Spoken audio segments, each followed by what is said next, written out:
Oke, selamat malam teman-teman. Jumpa lagi di KF for Awam bersama saya Bobi Halim. Halo.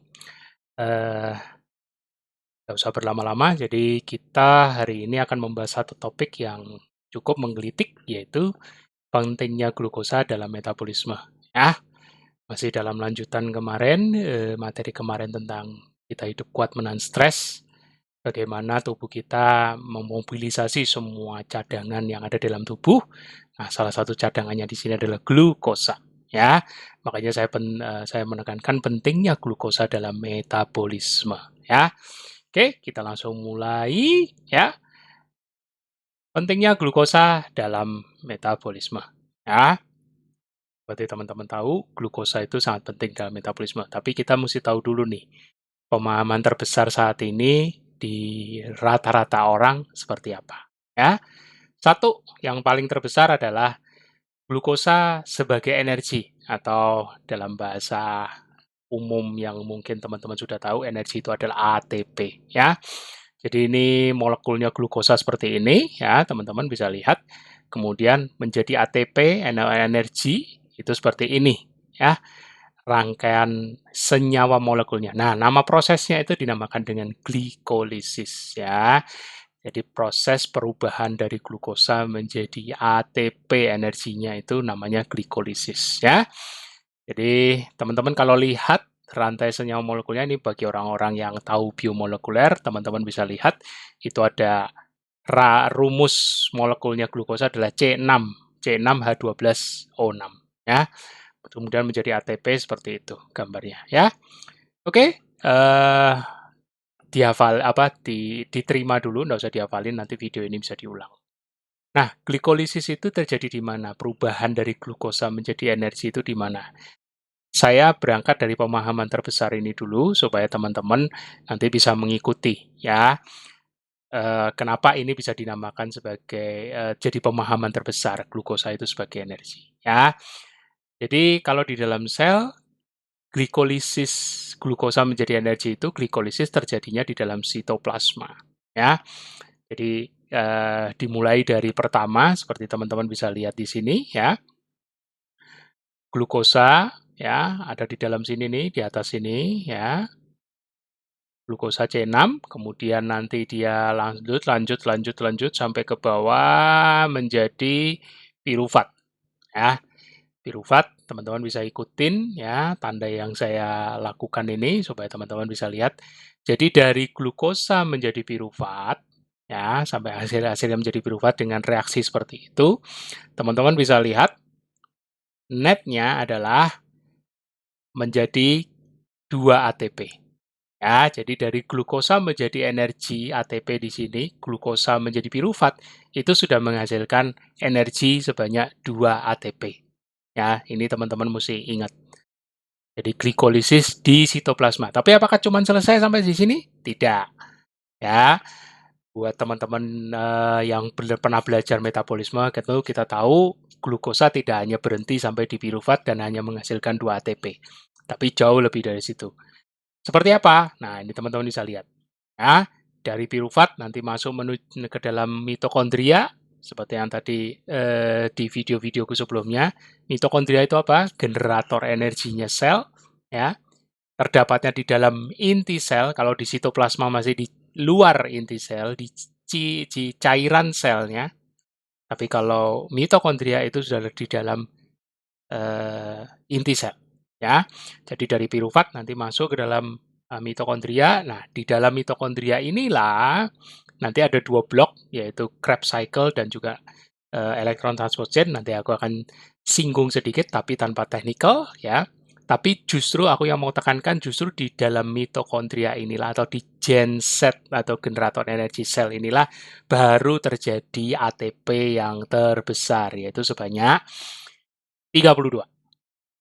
32 ATP.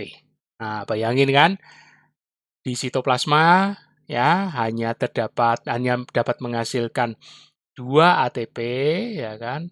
Lihat yang di mitokondria mendapatkan 32 ATP. Ya, teman-teman bisa lihat di situ.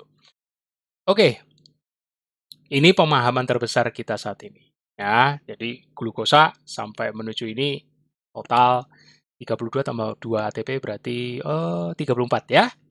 Anggap aja begitu. Oke, ternyata update terkini energi itu atau ATP karena yang baru bisa dipakai sel untuk melakukan fungsinya dan segala macam kan ATP, energinya. Ternyata bisa dari non glukosa loh. Nah, update terkininya seperti ini. Jadi teman-teman yang belum pernah tahu biomolekuler, yuk sekarang mulai paham bahwa energi ATP itu bisa non glukosa. Apa aja nih? Nah, caranya gimana? Nah, ada 4 jenis metabolisme produksi ATP, ya. 4 jenis metabolismenya. Yang 3 pertama, 3 dari 4 jenis ini masuk dalam kategori aerobik atau paling gampangnya plus O2. 3 aerobik ini apa aja? 1 glikolisis, kedua Krebs cycle yang tadi di gambar sebelumnya ini tadi teman-teman juga sudah lihat tadi. Sama yang satu lagi adalah OXPHOS atau singkatan dari oxidative phosphorylation dalam tanda kurung elektron transport chain ya. Jadi yang glikolisis tadi yang menghasilkan 2 ATP, kemudian yang berikutnya sisanya itu yang 32 ATP. Sekedar rewind supaya teman-teman tidak pusing. Oh, ternyata 3 jenis metabolisme produksi ATP itu melibatkan oksigen, tergabung dalam oksigen. Nah, sekarang bagaimana dengan sisanya? Tinggal satu lagi, yang berarti yang lawannya yaitu tanpa oksigen. Aku menghilang dulu supaya teman-teman bisa lihat. Ya, oke. Yang terakhir adalah tanpa oksigen. Nama metabolismenya adalah fermentation atau fermentasi. Nah, oke, ini di screenshot dulu supaya teman-teman ngeh ya. 4 jenis metabolisme ini terbagi dalam 2 kategori, aerobik sama anaerobik. Yang satu dengan O2, yang satu tanpa O2. Ya. Oke. Nah, sekarang kita mulai bedah satu demi satu ya dari masing-masing metabolisme ini. Oke, di glikolisis tadi sudah teman-teman dapetin ATP-nya yang dihasilkan adalah net 2 ATP ya. Net 2 ATP bahannya glukos, berarti ini kita belum masuk ke update terkini nih ya. Memang masih bahannya glukos, kemudian terjadinya di sitoplasma atau cairan sel. Nah, bagaimana dengan yang di Krebs cycle sama OXPHOS? Kita lihat yang Krebs cycle dulu. Di blok Krebs cycle ternyata menghasilkan ATP juga, tapi 2 ya. 2 ATP, tapi bedanya ini bukan glukos lagi, tapi asetil CoA atau asetil CoE ya. Bacanya begitu, asetil CoA atau asetil CoE. Nah, terjadinya di mitokondria. Nah, di sini udah terbukti kan, energi ATP itu bisa dari non-glukosa. Mungkin nanti ada yang argumen, ya asetil CoE kan berasalnya dari glukos. Nanti aku akan kasih lihat. Asetil CoE tidak selalu harus dari glukos. Ya, lanjut ke metabolisme ketiga, OXPHOS. Nah, di sini baru yang terbesar nih. Netnya bisa 26 sampai 32. Nah, ini lebih pusing lagi nih. Ternyata bukan asetil CoE lagi, atau bahkan bukan glukos lagi. Tapi bahannya namanya NADH dan FADH2. Ya, NADH dan FADH2. Terjadinya di mana? Masih di mitokondria. Nah, teman-teman bisa lihat kan, pentingnya mitokondria udah kelihatan dari sini. Sudah produksinya ATP yang terbesar, kalau di sitoplasma kan cuma 2 ATP. Tapi di mitokondria, teman-teman bisa lihat, maksimal bisa 34 ATP. Ya, range-nya bervariasi, tapi kita bisa tahu. Oke, lanjut ke metabolisme yang satu lagi, yang ketutup di belakangku. Ya, yang ketutup di belakangku, teman-teman bisa lihat, nah, netnya 2 ATP, bahannya juga glukos, ya kan? Dan terjadinya juga di sitoplasma. Loh, mirip dengan glikolisis ya Mas ya? Betul, mirip. Cuman bedanya yang satu pakai oksigen, yang satu tidak memakai oksigen. Jadi glukos itu punya fleksibilitas. Punya fleksibilitas bisa menghasilkan ATP dengan menggunakan glukos atau tanpa menggunakan glukos. Tanpa oksigen atau dengan oksigen. Nah, saya ralat dulu ya supaya teman-teman nggak salah memahami ya. Jadi glukos itu bisa menghasilkan ATP dengan atau tanpa oksigen. Di sitoplasma itu tetap hasilnya 2 ATP. Ya. Tapi kalau mau sampai menghasilkan sampai total 36 atau 34 ATP, harus masuk ke mitokondria. Kenapa? Karena kita mau setiap apapun yang bisa menjadikan energi, apa yang bisa dijadikan energi oleh sel, itu harus yang terbesar. Berarti kalau disuruh milih dari 4 jenis ini, kita pinginnya apa? Tentu yang aerobik dan menghasilkan sampai ke mitokondria, yaitu yang sampai totalnya 26 sampai 32. Nah, kalau sudah tahu begini, simple. Kita sepakatin dulu bahwa pada dasarnya kita harus tahu nih, kita harus masuk ke mitokondria, mau nggak mau harus pakai oksigen dan juga pastikan glukosnya bisa masuk sampai ke mitokondria, ya kan? Kalau memang mau pakainya glukos, ya. Loh, Mas, emang ada yang nggak pakai glukos? Ya itu, non glukosa itu bahannya asetil-CoA, nanti aku akan sambungkan.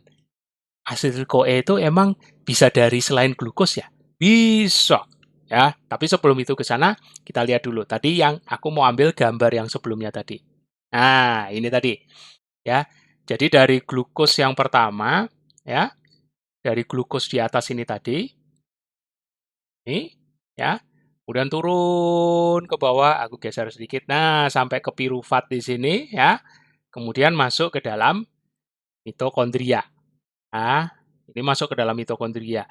Yang di sebelah sini itu sitoplasma, yang di sebelah sini sudah masuk di dalam mitokondria. Cukup jelas ya, reviewnya, rewind-nya juga jelas, cukup jelas. Nah, pada saat apa yang terjadi pada saat dari pirufat ini, ya kan, masuk ke dalam mitokondria, ya. Aku menghilang dulu supaya teman-teman bisa lihat. Nah, ini dia. Tek tek tek tek tek tek. Ya, teman-teman bisa lihat di situ, ya. Ini aku perbesar supaya teman-teman bisa lihat. Nah, ini dia. Jadi, pirufat itu dioksidasi atau dengan bahasa awamnya adalah dioksigenkan, ya, dioksigenkan menjadi asetil-CoA. Nah, kurang lebih kayak gitu, ya. Jadi hasilnya dengan dioksidasi itu, hasilnya adalah komponen 2 karbon ditambah CO2, ya, ditambah NADH. Nah, tuh, NADH aja udah mulai terkumpul di sini. Masih ingat tadi NADH? Nanti untuk bekal masuk ke Oxpos, ya. Rewind lagi video ini kalau misalnya bingung, stop, mundur, ya, supaya teman-teman dapat pemahamannya. Jangan maju dulu kalau masih belum ngeh. Mundur dulu, ulangi lagi, baru teman-teman sampai di titik ini baru ngeh, ya. Jadi dari pirufat yang asalnya dari glukosa, itu supaya masuk ke mitokondria harus dioksidasi menjadi asetil-CoA. Ya, kelihatan di sini. Sangat terlihat, ya. Nih, ya. Asetil-CoA terlihat di sini. Oke? Nah, sekarang lanjut, ya. Apa yang terjadi setelah dari asetil-CoA ini, kemudian kita ingin tahu nih, emang asetil-CoA itu cuma dari glukosa? Ternyata tidak, teman-teman. Nah, ini dia. Teman-teman bisa lihat. Ya, teman-teman bisa lihat di sini. Jadi dari makronutrisi protein, ya, dari makronutrisi protein, kemudian karbohidrat, pati, kemudian dari lemak, itu ternyata ujung-ujungnya bisa menghasilkan asetil-CoA. Ini dia. Kita cuma tahunya pemahaman terbesar saat ini dari karbohidrat, ya. Dari karbohidrat ini menjadi asetil-CoA. Padahal ternyata ada jalur lain, dari lemak juga bisa, dari protein juga bisa. Kalau sudah di asetil-CoA siap, ya, otomatis dari asetil-CoA ini akan menjadi ATP setelah masuk ke Oxpos dan segala macamnya, ya.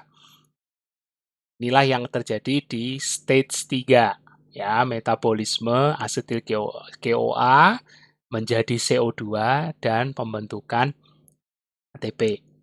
Ya, paham sampai sini ya? Jadi bahan itu tidak hanya dari karbohidrat atau glukosa, tapi bisa juga dari yang lain ya, dari lemak, turunannya protein juga bisa ya. Which is itu akan membawa kita ke pemahaman terbesar kedua saat ini, yaitu glukosa itu harus dari karbohidrat. Ya, memang tidak salah sih. Makanya ini yang kita harus pahami. Memang glukosa itu penting, tapi pemahaman terbesar ini yang harus kita bisa gali, ya. Harus bisa kita bedah. Benarkah demikian? Ternyata update terkini, glukosa itu bisa dibuat oleh liver kita.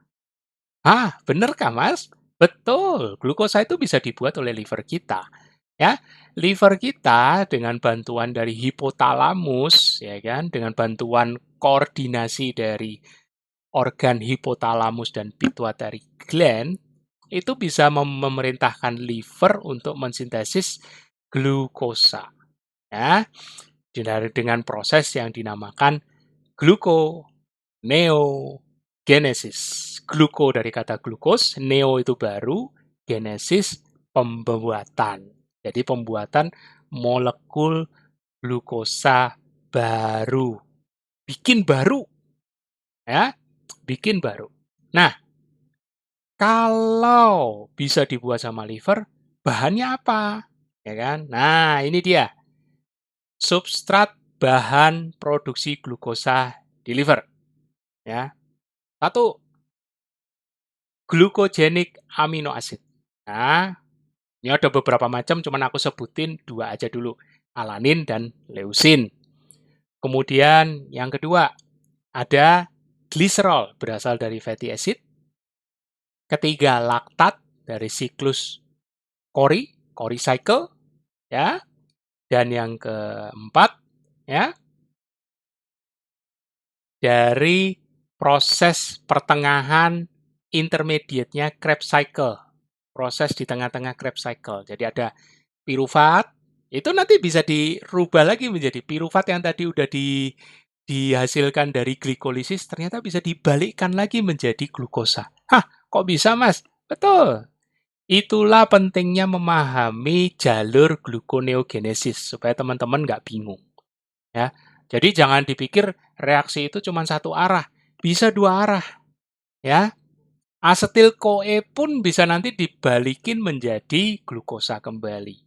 Ya, seperti apa? Nah, nanti pelan-pelan kita akan bedah satu demi satu. Ya, jadi ini cukup jelas ya, screenshot ya supaya teman-teman bisa paham substrat bahan produksi glukosa selain karbohidrat. Ya, ada glucogenic amino acid, gliserol, laktat, dan bahan intermediate dari siklus Krebs. Ya, Krebs cycle, Brooke-Krebs cycle yang di mitokondria. Oke? Halo, muncul lagi. Oke, kita langsung dari substrat ini berarti karena ini dibuat sama liver, tentu penanggung jawab organnya adalah liver sebesar 90%. Dan ada yang penelitian jurnal yang menyatakan ginjal juga bisa bikin, tapi 10% ini ya anggap aja lah dominan di liver. Ya, kita ambil yang 90%-nya. Kalau pengen tahu, kapan-kapan aku akan kasih jurnalnya supaya teman-teman bisa melihat. Oh, ternyata ginjal juga bikin. Dalam kondisi apa? Cuman kita jangan lupakan liver yang nomor satu. Ya, lokasi areanya di mana? Dari sel itu terjadi mana? Oh, terjadi bisa di sitoplasma dan mitokondria. Ya, kalau di sitoplasma kita udah tahu nih. Oh iya, tadi ada pirufat ya. Pirufatnya bisa kembali ya. Pirufat kan masih di sitoplasma. Betul, ya. Kalau mitokondria di mana? Lah itu asetil CoA kan udah di dalam mitokondria, ya, bisa keluar lagi. Oke? Nah, tapi ada syaratnya nih. Satu, rendahnya insulin. Yang menyebabkan kalau rendah insulin berarti dominan terjadinya lipolisis. Kalau lipolisisnya terjadi dominan, otomatis ini ada kata baru nih, beta oksidasi. Kalau beta oksidasinya melimpah juga asetil CoA. Oh, ternyata begitu. Ya. Jadi karena asetil CoA CoA-nya itu bisa melimpah dari beta oksidasi yang berasal dari lipolisis yang dominan. Kenapa lipolisisnya dominan? Karena rendahnya insulin. Nah, tuh, teman-teman bisa bisa ingat-ingat ya. Rendahnya insulin, kata kuncinya di situ. Bukan berarti rendah insulin itu insulinnya hilang loh, enggak. Lebih rendah. Jadi saat insulinnya kita lebih rendah, maka lipolisis akan masuk. Lipolisis apa? Lipolipid, lisis, pemecahan. Jadi pembongkaran. Ya. Ingat tadi jalur pembentukan asetil-CoA selain dari glikolisis juga bisa dari lipid atau lemak. Itu yang dinamakan dengan lipolisis. Ya. Dari sini benang merahnya sudah dapat. Oke? Berarti sekarang kita mulai membiasakan dengan termin baru nih, gluconeogenesis ya. Kalau glikolisis itu dari atas ke bawah, glukosa menjadi pirufat. Gluconeogenesis itu kebalikannya ya. Gluconeogenesis reaksi terbalik dari glikolisis ya. Seperti apa reaksinya? Inilah reaksinya ya. Jadi di atas itu glukos ya. Di atas ini glukos, kemudian sampai ke bawah menjadi pirufat, ya, pirufat di sini, ya. Coba lihat, arah panahnya ada yang double atas bawah. Kalau tidak yang double, biasanya dia juga ada jalur lainnya, memutar dulu. Tapi ada, bisa sampai ke atas. Jadi dari pirufat itu bisa bisa kembali ke glukos. Bagaimana sudah jadi asetil-CoA seperti di bawah pirufat ini, ya. Dia muter dulu, ya, muter dulu, kurang lebih kayak gitu kalau dipikir secara logika ya, walaupun sebenarnya tidak sesimpel itu. Tapi muter dulu, nanti begitu oksaloasetatnya sudah terkumpul, baru dia kembali ke jalur ke atasnya. Ini ada putarannya. Atau oksaloasetatnya itu udah keburu kekumpul dari pirufat. Piruvatnya ini ada jalur jalurnya ini. Pirufat menuju oksaloasetat. Kenapa pirufat ini bisa menuju oksaloasetat? Biasanya kalau terjadi pembelokan begitu karena ada penumpukan di sini. Ada penumpukan asetil-CoA. Loh, kok bisa ada penumpukan, Mas? Nah, lihat slide sebelumnya. Slide yang sebelumnya ini. Terjadi melimpahnya asetil-CoA karena beta oksidasi. Paham ya? Jadi, kuncinya gluconeogenesis adalah reaksi terbalik dari glikolisis. Kata kuncinya ada pirufat, asetil-CoA, dan oksaloasetat. Nah, kemudian sumbernya teman-teman bisa lihat, substrat bahan produksi pembuatan glukosa di liver. Yaitu ada gliserol, laktat, dan coba teman-teman lihat. Hilangin dulu running text. Dan amino acid. Lihat tuh jalur panahnya. Gliserol, laktat, dan amino acid. Oke, cukup paham ya? Cukup jelas? Oke, kita lanjut ke slide berikut. Gluconeogenesis yang berasal dari sumber amino acid. Seperti apa?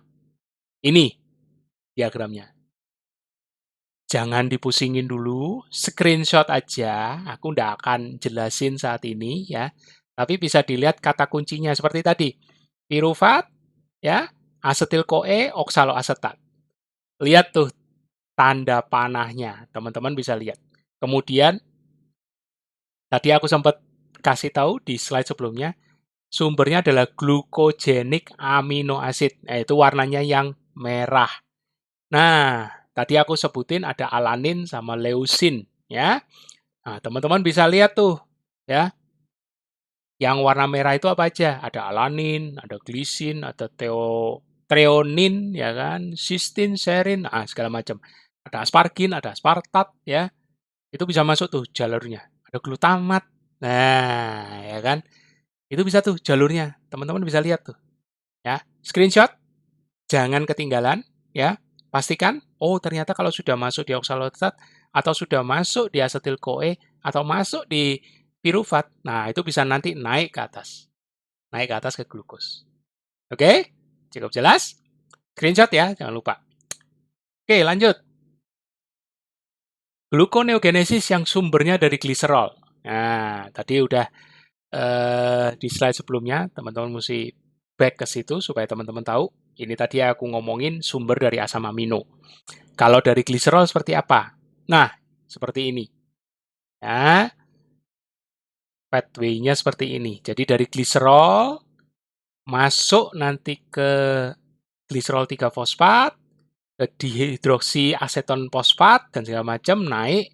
Begitu sudah terjadi senyawa yang namanya fruktos 6-fosfat, itu baru nanti dia naik glukos. Ya, seperti ini. Ya, reaksinya seperti ini. Nah, akhirnya sampai ke satu argumen yang sering aku dapat, Mas, memang betul gluconeogenesis itu bisa jadi pathway untuk produksi glukosa secara mandiri tanpa harus memasukkan karbohidrat. Liver yang bikin. Tapi Mas, biaya ATP ya kan untuk menjalankan proses gluconeogenesis itu lebih mahal loh dibanding glikolisis. Oh, kalau teman-teman mau rewind ke slide sebelumnya, glikolisis itu pada saat di awal dia butuh ATP 2. Nanti begitu jadi pirufat, dia menghasilkan 4. Jadi netnya min 2 ditambah 4, netnya adalah mendapatkan 2 ATP. Ya. Jadi walaupun ada invest 2 ATP, tapi masih surplus. Nah, khusus untuk proses gluconeogenesis memang lebih mahal. Nah, saya tidak menampik. Saya tidak akan ngomong, oh enggak, murah tetap. Memang lebih mahal. Kalau nggak salah, teman-teman mau tahu, 6 ATP butuh. Wow, besar sekali, Mas. Ya, 6 ATP, ya, itu yang harus dibutuhkan untuk setiap proses gluconeogenesis. Terus gimana dong, Mas? Jadi tekor nanti, ya kan? Nggak usah khawatir. Nih, lemak yang bayarin. Waduh, kok bisa fatty acid lemak yang bayarin? Lewat mana, Mas? Via beta oksidasi. Nah, ini dia supaya teman-teman paham nih. Tadi kan sudah aku kasih tahu ya pada saat glukos itu bisa dibuat di liver, ya kan? Syaratnya rendah insulin berarti dominan lipolisis berarti dominan beta oksidasi. Beta oksidasi ini proses pembakaran lemak. Kok bisa sih, Mas? Aku nggak usah banyak ngomong, teman-teman bisa lihat di slide berikutnya. Teman-teman bisa lihat. Set. Nah, ini dia. Ini aku ambil satu contoh rantai asam palmitat, ya. Satu jenis asam palmitat, ya kan, yang ada di fatty acid, salah satu jenis fatty acid. Kalau glukosa tadi, ya, kalau glukosa tadi, rantai karbonnya adalah C6H12O6. Nih, asam palmitat, bukan C6. C16. Woi, lebih panjang. Ya, dari C6 aja bisa dihasilkan 2 pirufat. Ya, nanti teman-teman kalau mau tahu lebih jauh, hitung-hitungannya kelihatan. Tapi ini aku kasih buat gambaran awal, gambaran awam. Coba teman-teman lihat, dari satu asam palmitat C16, berapa ATP yang dihasilkan? Wow, 129 ATP. Dan ingat, karena beta oksidasi ini wajib menggunakan oksigen, jadi ini pasti didapat 129 ATP ini. Ya, 129 ATP ini pasti didapat karena apa?